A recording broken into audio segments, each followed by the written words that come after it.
gotten a gym membership? Anything like that? No, okay, a whole bunch of you, all right. Or maybe you bought a bunch of, or some, not maybe not a bunch, but you bought some exercise equipment for home.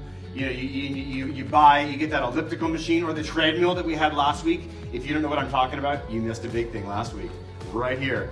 You bought a treadmill, or you get that elliptical machine, or one of those steppers, one of those things. I don't know how they do that, and they're reading while they do it, that kind of stuff. Or I've actually done this. I've gone to the store and bought a pair of shoes. See? I bought a pair of shoes thinking, you know what? I'm going to try the running thing. Every relationship, there are these. There are expectations that you have. A lot of times, they're not spoken. That goes really well. And then we have these. Reality.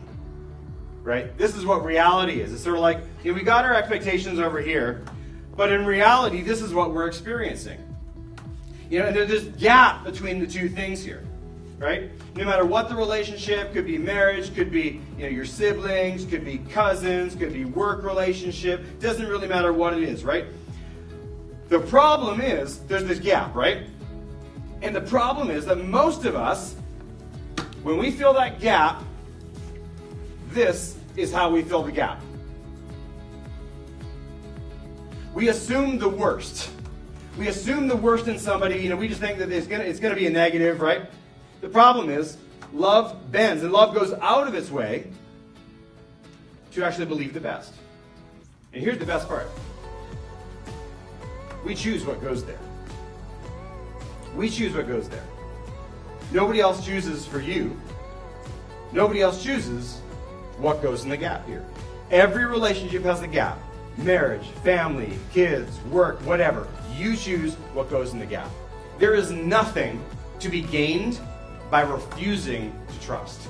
If you don't trust, you are expressing suspicion. To express suspicion is an expression of rejection. How many people here like rejection? None of us likes rejection. Nobody likes rejection. Because the wiring that we have is wiring for connection between others.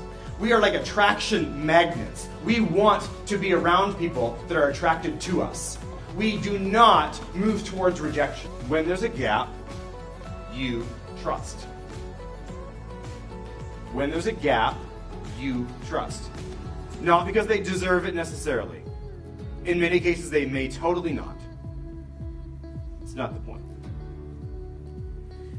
You trust because you have chosen to operate from a position of trust. If you do this, your relationships will be better. You have nothing to gain by believing the worst. You have nothing to gain by assuming the worst and filling that gap in with that. And you have nothing to lose by actually assuming the best or believing the best about others.